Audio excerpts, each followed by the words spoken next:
کہ جس مملکت خداداد کو ہم مارز وجود میں لائے ہیں، اس کی پوری اتھارٹی اور تمام تر پاورز منتخب نمائندوں کے ذریعے ہی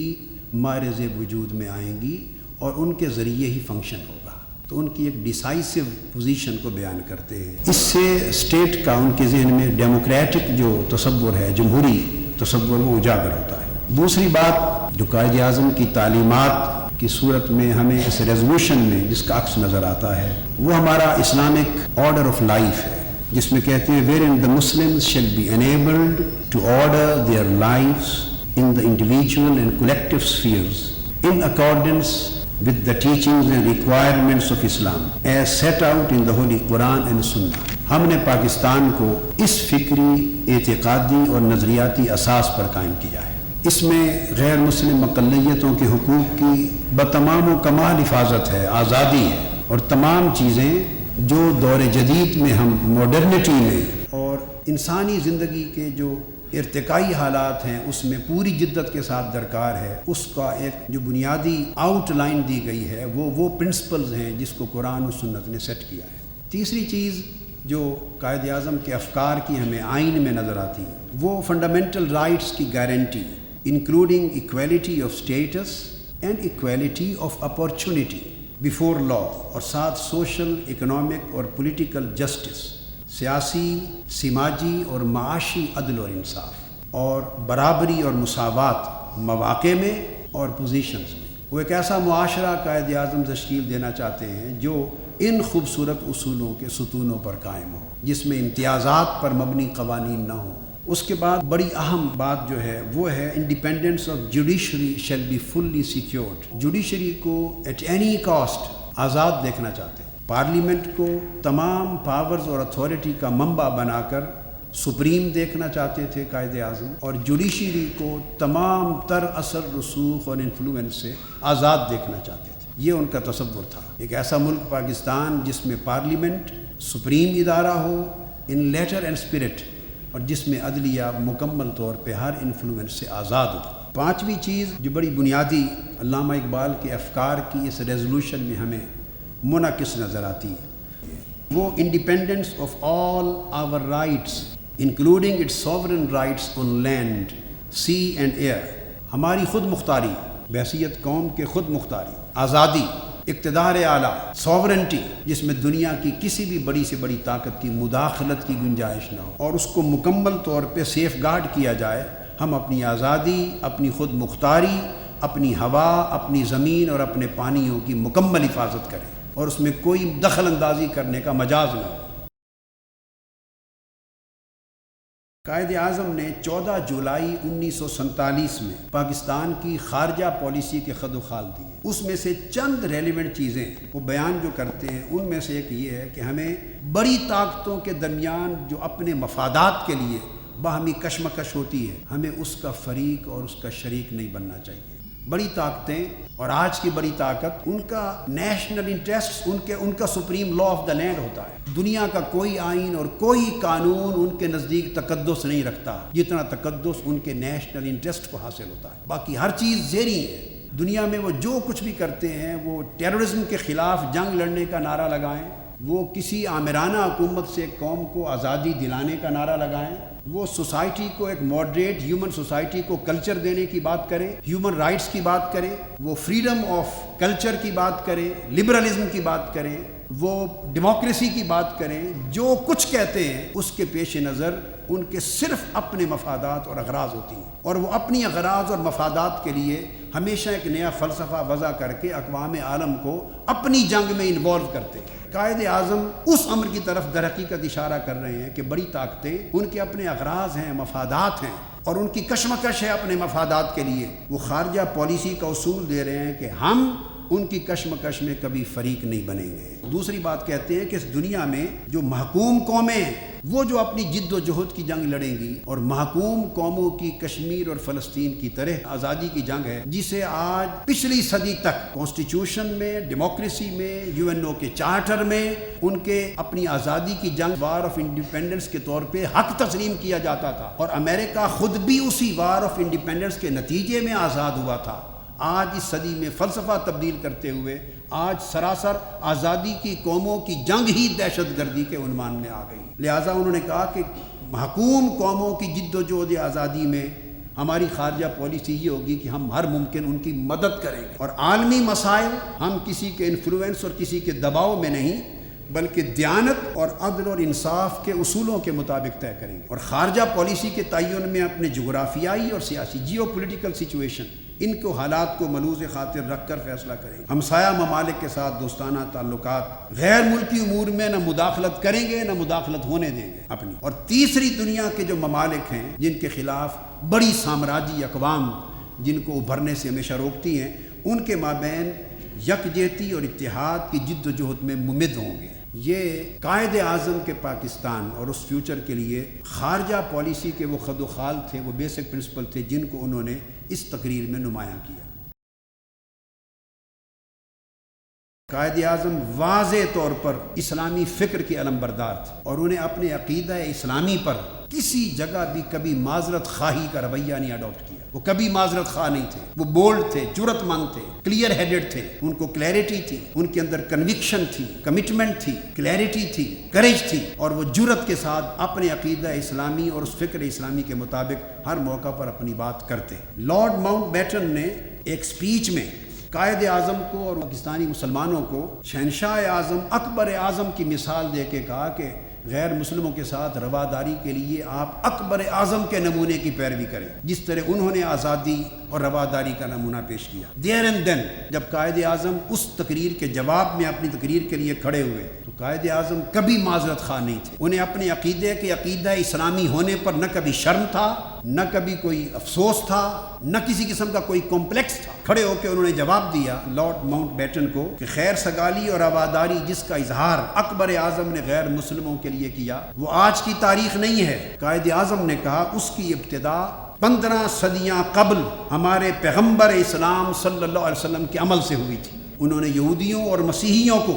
فتح پانے کے باوجود ان سے حسن سلوک کیا تھا، اور آپ نے ان کے دین اور ان کے عقائد کے بارے میں انتہائی رواداری، لحاظ اور احترام کا اظہار کیا تھا۔ اور پھر قائد اعظم نے کہا کہ مسلمانوں کی پوری تاریخ اسلام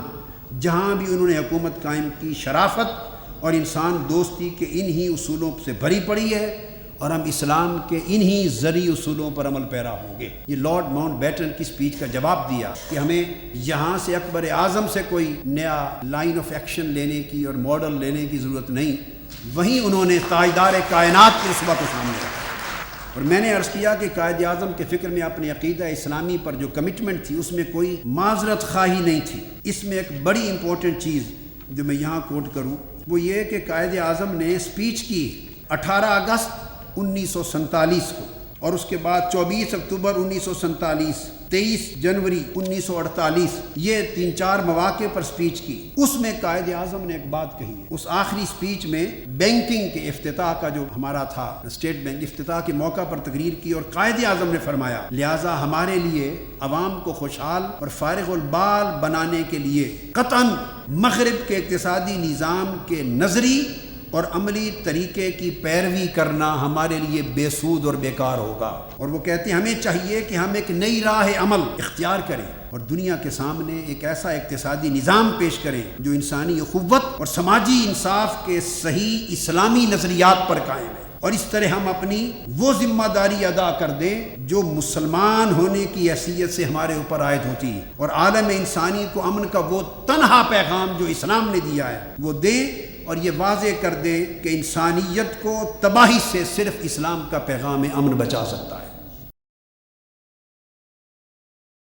ان کی شخصیت میں جمہوریت کتنی تھی، اور وہ کس طرح کاؤنسلز میں، اپنی پارٹی میں، پارلیمنٹ میں اور سوسائٹی میں جمہوریت کو فروغ دینا چاہتے ہیں۔ قائد اعظم نے مسلم لیگ کونسل کا اجلاس جو نئی دہلی میں 5 جون 1946 میں منعقد ہوا، اس کونسل سے خطاب کرتے ہوئے قائد اعظم نے اس سے رائے لینے سے قبل کسی مسئلے پر برطانوی وزارتی کمیشن کی تجاویز پر ووٹ سے آراء لینی تھی۔ قائد اعظم کا ایک جملہ بڑا تاریخی جملہ ہے جمہوری فکر کے اینگل سے۔ قائد اعظم نے فرمایا میں چاہتا ہوں، اور یہ بڑی امپورٹنٹ بات ہے، اسے ہمیں اپنی سیاسی پارٹیوں کو، پارلیمنٹ کو، اسمبلیز کو اور پورے پولیٹیکل سو کال ڈیموکریٹک کلچر کو قائد اعظم کے اس قول اور اس عمل کی روشنی میں پرکھنا ہوگا۔ قائد اعظم اپنے اراکین کونسل ممبرز کو خطاب کرتے ہیں، فرماتے ہیں میں چاہتا ہوں کہ ہر ممبر آزادانہ طور پر اپنی رائے کا اظہار کرے اور اس سلسلے میں خود کو کسی پابندی میں جکڑا ہوا نہ سمجھے۔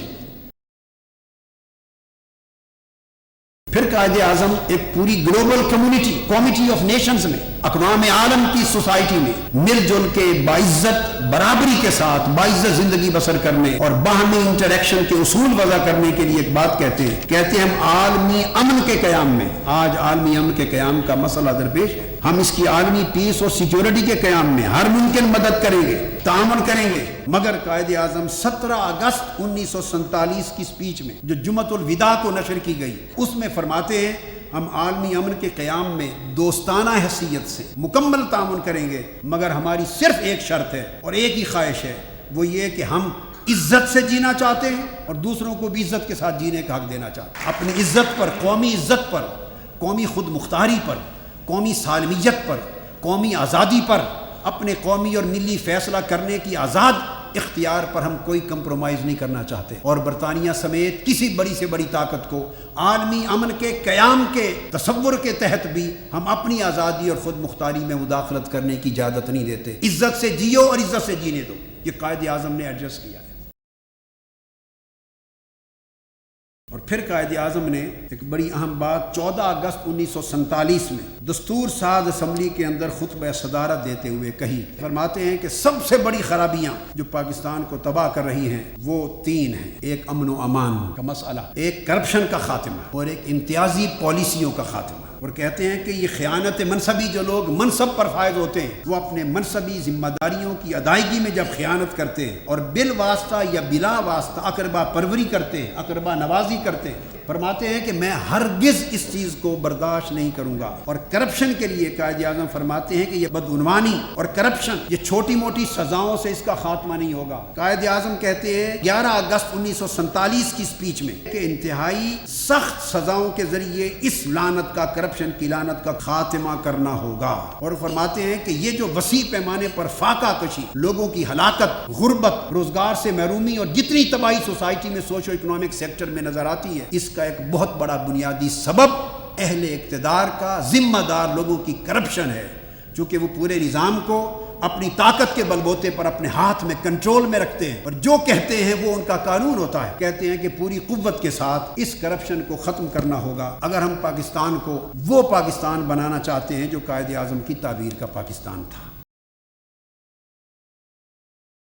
قائد اعظم اس ملک میں جس عدلیہ کی آزادی کو ہر صورت سیکیور کرنا چاہتے تھے، آج اس عدلیہ کی شاہ رگ پر بڑے بڑے مضبوط طاقتور پنجے ہیں، اور وہ طاقتور پنجوں کی منشا کے خلاف ایک فیصلہ کرنے کی عدلیہ پاکستان کی جرت نہیں رکھتی۔ یہ عدلیہ پاکستان کے افکار کی عدلیہ نہیں ہے، اس میں انڈیپینڈنس تو کیا، میں سمجھتا ہوں کہ عدل کی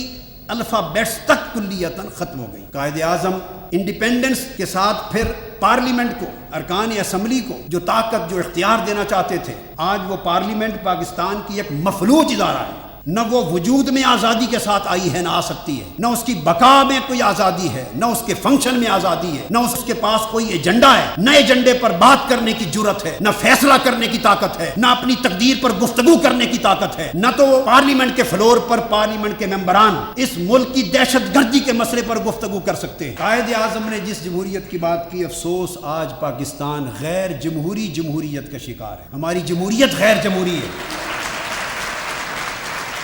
پارلیمنٹ میں جو ممبران آج بیٹھے،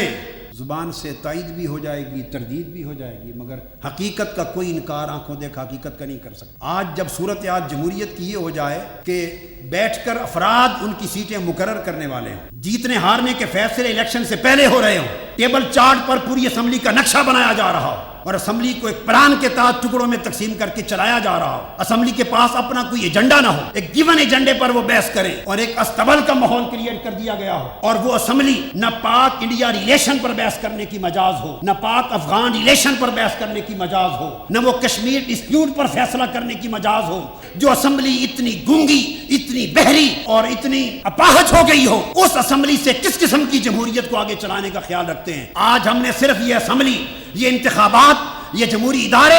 دنیا کو ایک دھوکہ دینے کے لیے بنا رکھے ہیں کہ democracy is going on and everything is very nice, everything is okay, here is democracy, here are the election going on and the elected people are here to take the decision and they are here to decide the fate of their nation. ہم نے پوری قوم کو, اپنی قوم سے بھی دھوکا ہے, اقوام عالم سے بھی دھوکا ہے. جب تک فوج اپنے اصل کردار کی طرف واپس نہیں جاتی, اسمبلی پارلیمنٹ آزاد نہیں ہوتی, عدلیہ آزاد نہیں ہوتی, اور قائد اعظم کے دیے ہوئے کردار کو اس قوم میں بحال نہیں کیا جاتا, اس وقت تک میں سمجھتا ہوں یہ پاکستان قائد اعظم کے افکار کا پاکستان نہیں ہے, معلوم نہیں کس کے افکار کا پاکستان ہے.